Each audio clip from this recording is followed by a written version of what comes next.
Good morning. Welcome to Seattle Atheist Church. Atheist, agnostic, skeptic, whatever you like to call yourself, you are welcome here. At Seattle Atheist Church, we call ourselves an atheist church because you will never hear anything supernatural talked about from the podium. Let me share our creed. Seattle Atheist Church was founded on the principles of scientific naturalism and secular ethics. Truth claims are attempted here, and we stand ready to revise our thinking in light of new information. We attempt to be good, excellent to all conscious beings, and we believe in good because good works in non-mysterious ways. If that sounds right to you, then you are probably in the right place. Before we get started, we have just a couple items of business. This Friday night will be our movie night, and space is limited, so please sign up for that, but it is held in a small theater. And the movie is going to be called Beasts of No Nation? Yes. Beasts of No Nation. So also, if you would like to donate, which goes towards renting this room, there's a jar at the back of the room, and also Troy can swipe a credit card. Or you could do it on Meetup as well. All right, so the way we do it here is our members themselves give the talks. And so we have a planning meeting every 3 months. Everyone is invited. And if you're interested, you can sign up for a talk. So afterwards, we'll put our chairs in a circle and we'll have a discussion. So Michael, if you're ready, please come on up.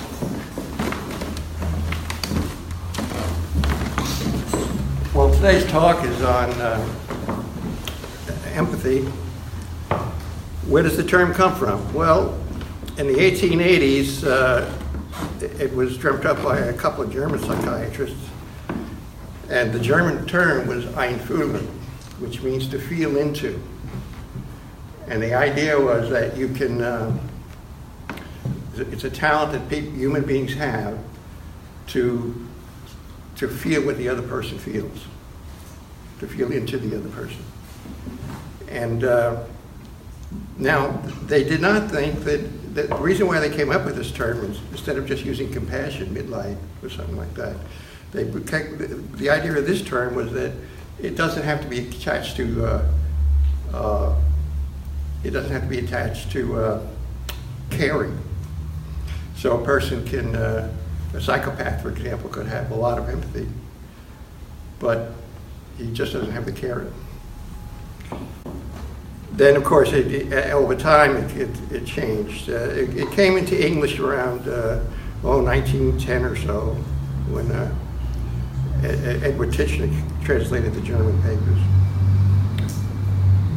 Now, there are three kinds of, this field has been growing, and what people who are doing research in this area have tended to come together and agree on are these three kinds of empathy. Some have two kinds of empathy and divided up. So, but basically the concepts are similar.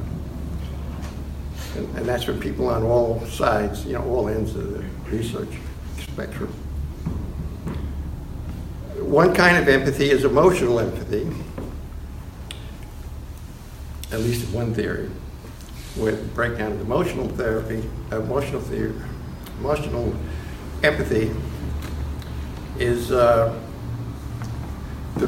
feeling that the other person has minus the sharpness of the pain. So if another person is being hurt, the person who has empathy can share the discomfort of being hurt, but not the sharp pain of being hurt. That make sense? Another kind of empathy is cognitive empathy, and that involves the theory of mind, taking perspective, seeing the other person's perspective, looking at the world as the other person does, that sort of thing. And then the last kind the third kind is concern, the empathy of concern, of care, and that's the traditional compassion or sympathy, depending on which theory you like. So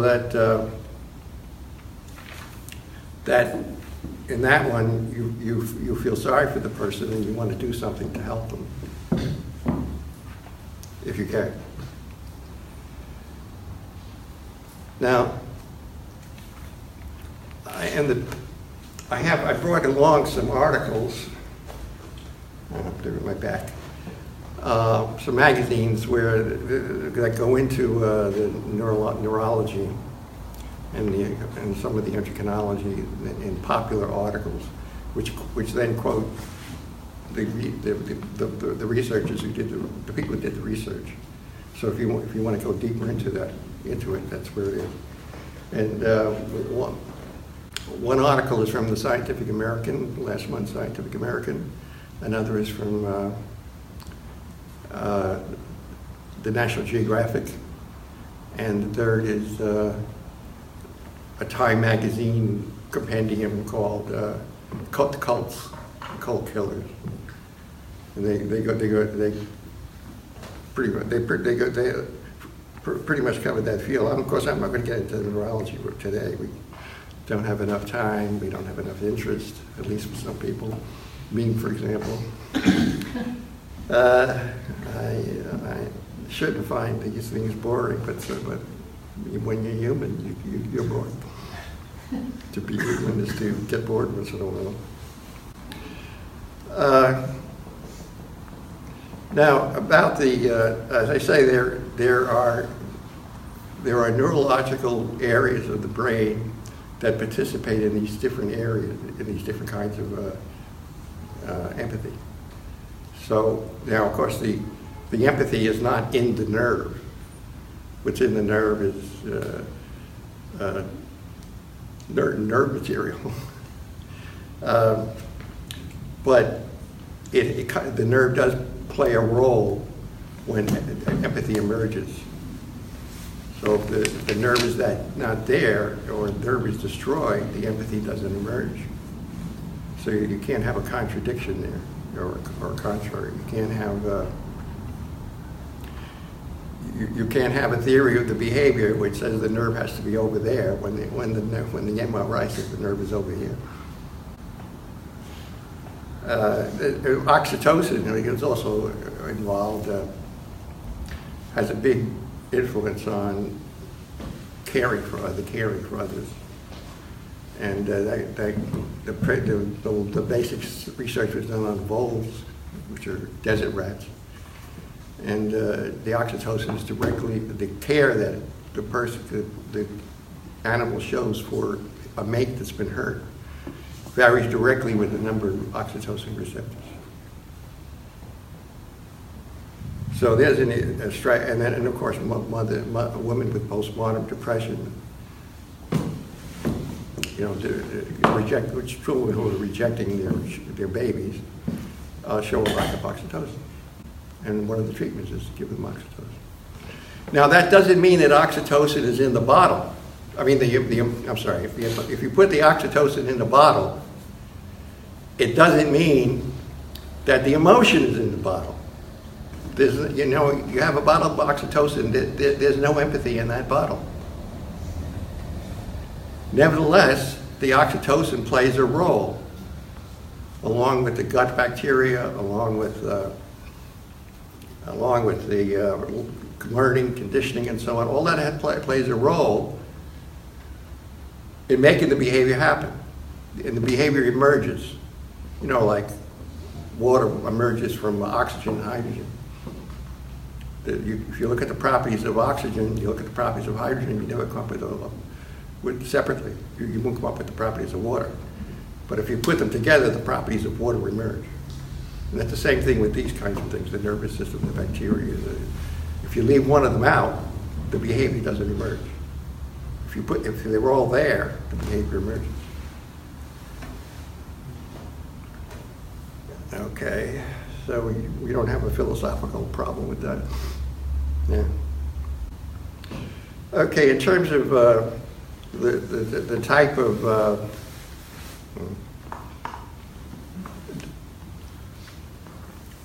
well, let's just talk about psychopathy for a minute.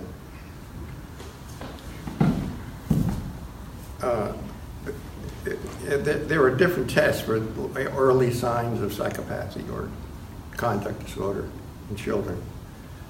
Even children below the age of 5. And these signs predict later psychopathic behavior very well. Not completely, but very well. So, and also if you look at teenagers diagnosed with conduct disorders, that is a very good predictor of adult psychopathy. However, that doesn't mean it can't be changed. There's also brain differences, by the way, between the people who fail these tests. Have slightly different brains than the people who don't. Nevertheless, in twin studies where children who have these symptoms and have psychopathic mothers are placed in a family which treats them well, a warm family, a lot of them show a marked improvement. So there's something plastic there, something that can be changed. They haven't pinned it down. You can read those articles and they'll talk about it in the magazine. Now that doesn't mean that all of them can be rehabilitated, but a lot of them can. A lot of them do rehabilitate, and there's even bodily changes. The amygdala, that's a part of the brain that's. You think of a line going through my head, and go to the middle of that line. There's the amygdala. The amygdala is smaller in psychopaths and larger in extreme altruists.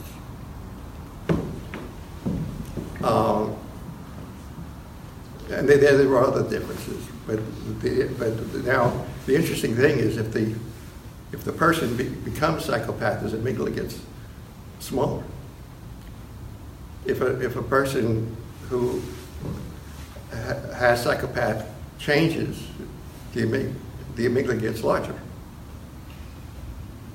And altruistic people have larger amygdalas than normal people, and psychopaths have smaller than normal people.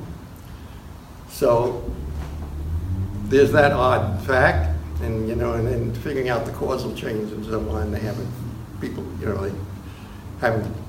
done that yet, quite specifically.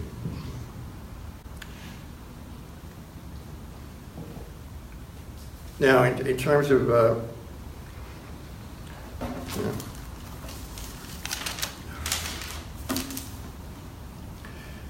in terms of treatment, well, one kind of treatment is they've tried in some institution, reform schools, and so on.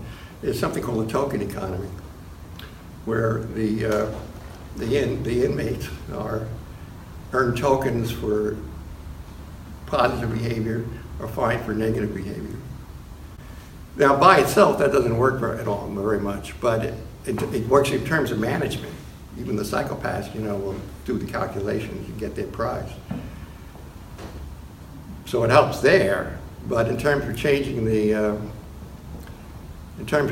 behavior, you have to do more. And one thing you have to do is when you're managing these token economies, you have to emphasize positive behavior. In other words, emphasize learning good behavior rather than fining for bad behavior. And you want to get the person so busy doing the good behavior, he pushes the other out. Another thing is how you treat him, how you approach the person. You never shout, or you never show disappointment if she's throwing feces or urinating. You never get upset. But at the same time, you shower when he's behaving well. You shower on the attention. You treat him in a humane way. So that has an effect. Another thing that has an effect is a Buddhist practice. Yeah, it turns out that the most advanced and popular therapies in psychology have made a huge import from Buddhism. Big time. wholesale. But when they brought in these practices, they have to test them out. So that's the science end of it. So that these the practices they're using have evidence to support them. Now, one of the Buddhist practices, one which is to me is extremely important, is a form of meditation. And what they meditate, they have the idea is when you meditate, you have a target, something you focus on, and cut out all the distractions, and let that target, let that take over. It could be God, could be love, could be whatever. But in this case, the focus is on thinking about people, your family, the people you're close to, and think about how you feel about them, how you feel about your family, that emotion. Provided, of course, you have good relations with your family. And that has shown to be effective in changing more. I mean, there's very few things that work with psychopaths. Now,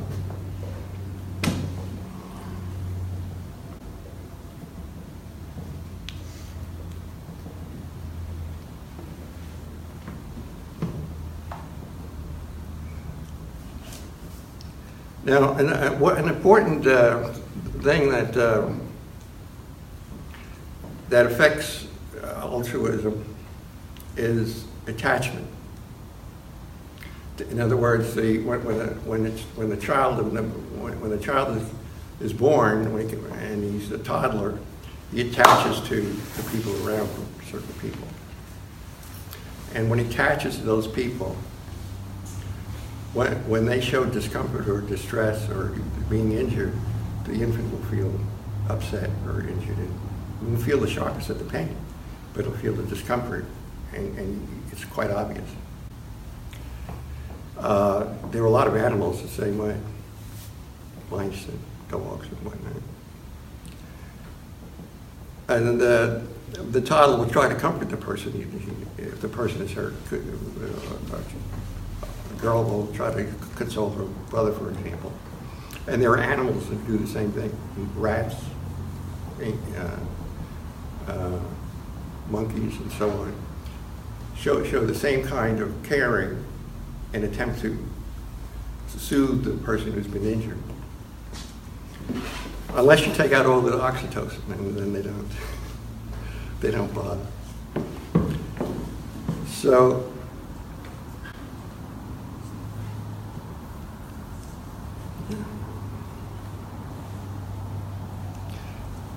now, the attachment starts playing a role when the child separates us from them. So us is the people he's attached to, and them is the people he's not attached to. Now, in this case, if the person he's attached to is attacked, he will sympathize with that person, and he'll hate the aggressor.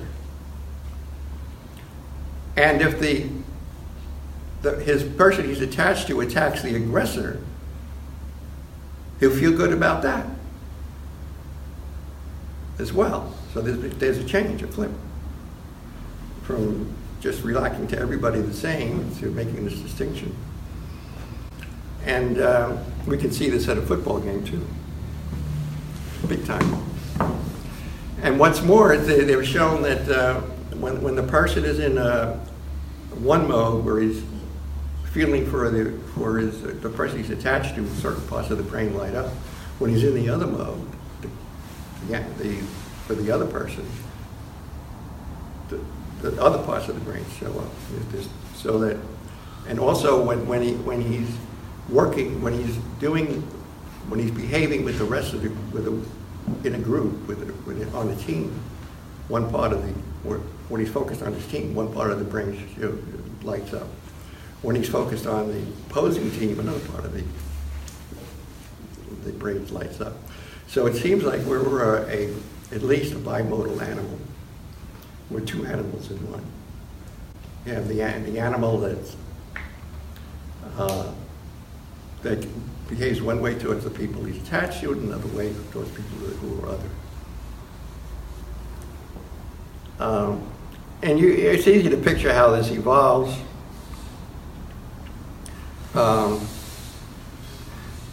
Just picture a tribe in a jungle, prehistoric tribe, hunter-gatherers. They went out, they caught some animal, they're having a big feast. Everybody's very relaxed, gay. If they found something, if they found out how to ferment and get alcohol, they get plastered. And that part of the brain that enjoys being with others lights up. So they're sitting around they were sitting around the fire, enjoying everything. Then suddenly, from out of the woods, an enemy tribe jumps in and closes on the group in. What happens immediately? The people who were being attacked, their whole nervous system changes to a different nervous system from the parasympathetic to the sympathetic, and they become a different animal. There's a lot of behaviors that go along with it. When they're relaxed, their leader is just full of that bull, and he doesn't, pay attention to him. He's a clown, or not much anyway, because he does have more cows than you do, and so on. So you have to respect that if you want a wife, or you want your daughter to get married.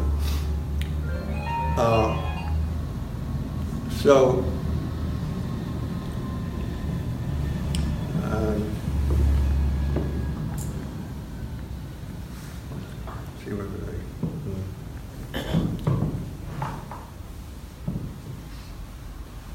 Well, at any rate, the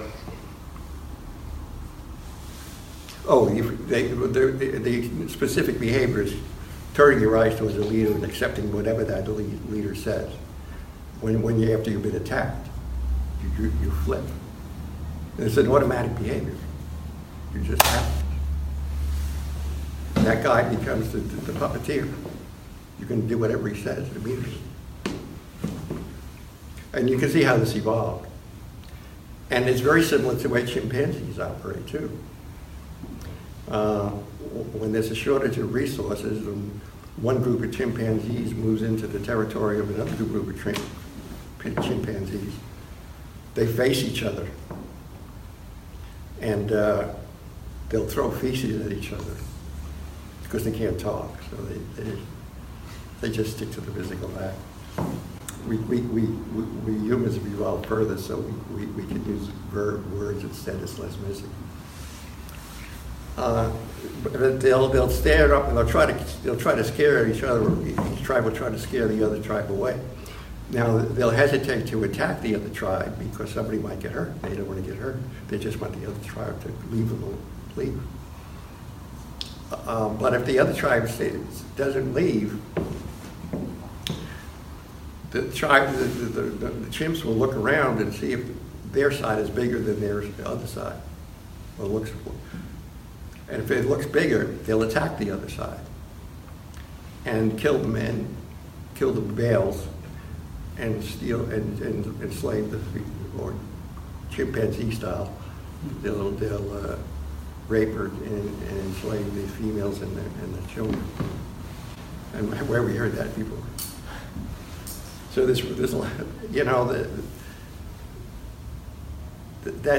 think that demonstrates that there's a lot of, this has been observed many times, by the way, by anthropologists. So there's a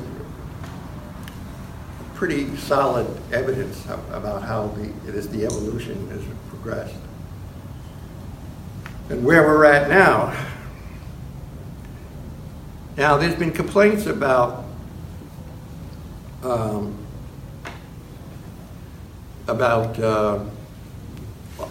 empathy. Paul Bloom, a psychologist at Yale, has written a new book, in which he, against empathy. He says empathy causes more trouble than it's worth.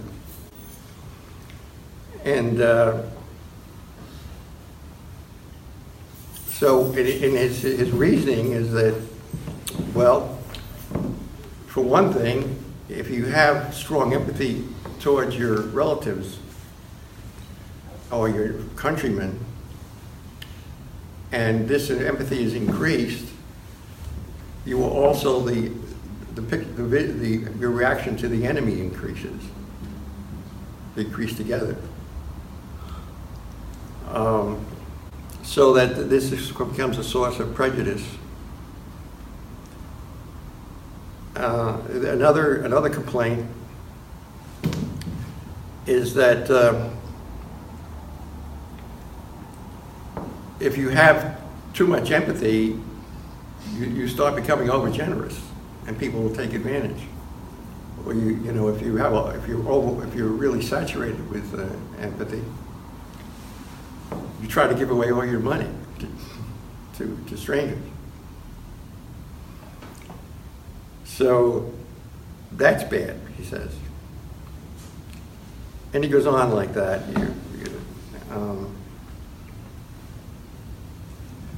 But his main complaint is with the prejudice and so on, and he thinks we have to be rational. We shouldn't have, that should predominate rather than the feeling. Now,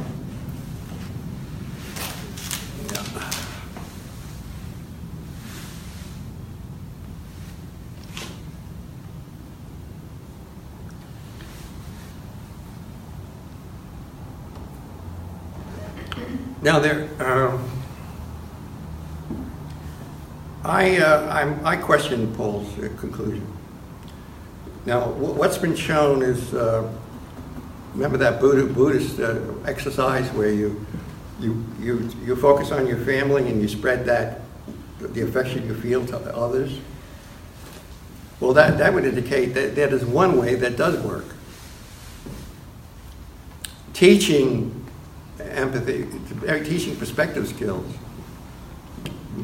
improving the person's ability to do theory of mind, in psychopaths simply makes them better psychopaths. But because they'll learn new and better techniques of deceiving the other person. They'll know his weaknesses better. They'll know what they can do to exploit those weaknesses. But the Buddhist work that was done with ex-cons here and in Japan, for example, does have improvement. It does not. Has improvement. It produces improvement. It doesn't. And it doesn't make them more psychopathic. So if we want a better world, the only way we can do it is not through rational reasoning and so on all by itself. It's through trying to convince humans that they're all in one family. Spread the family feeling. If the family feeling is not there, there's nothing to spread.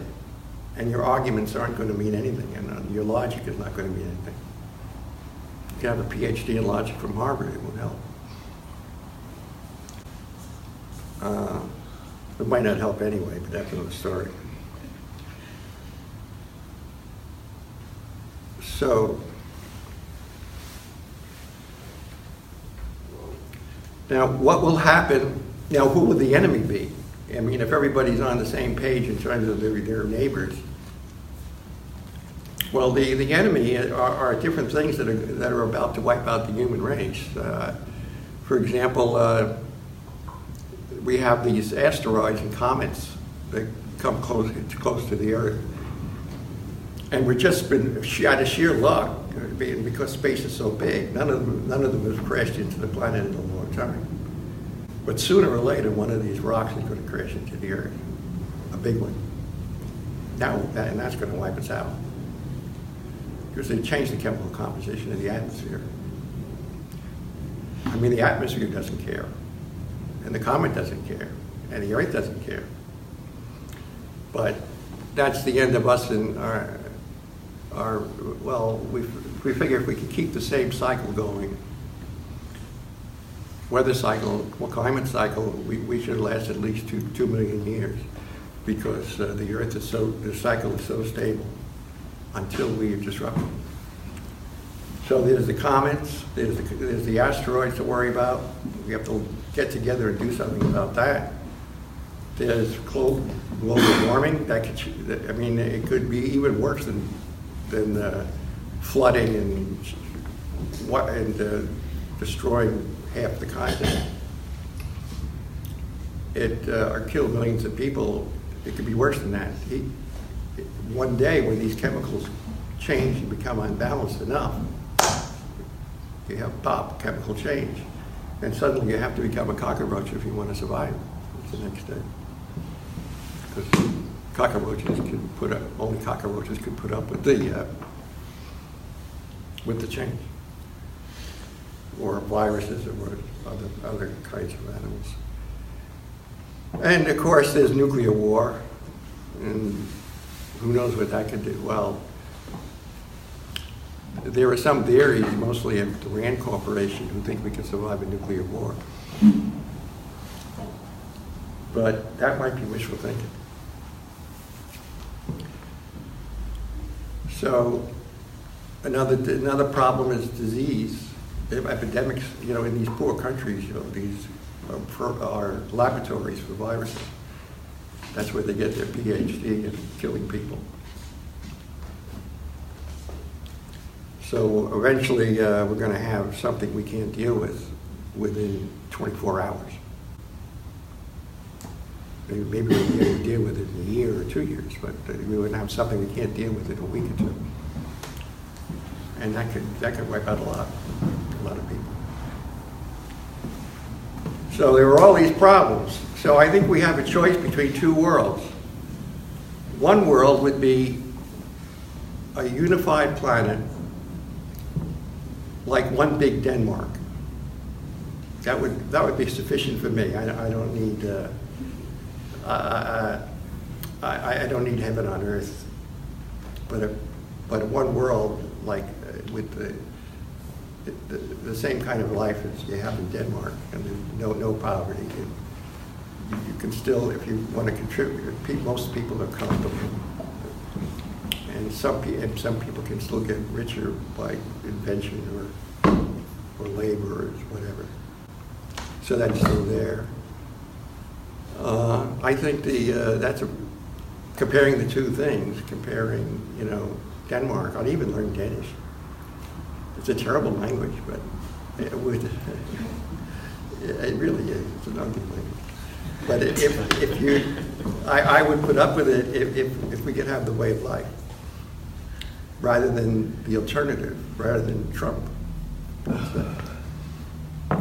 So that's what that's where I come down on it, and I think Paul Bloom was kind of mistaken in the way he worked it out. So now we can have a discussion, right? Yeah.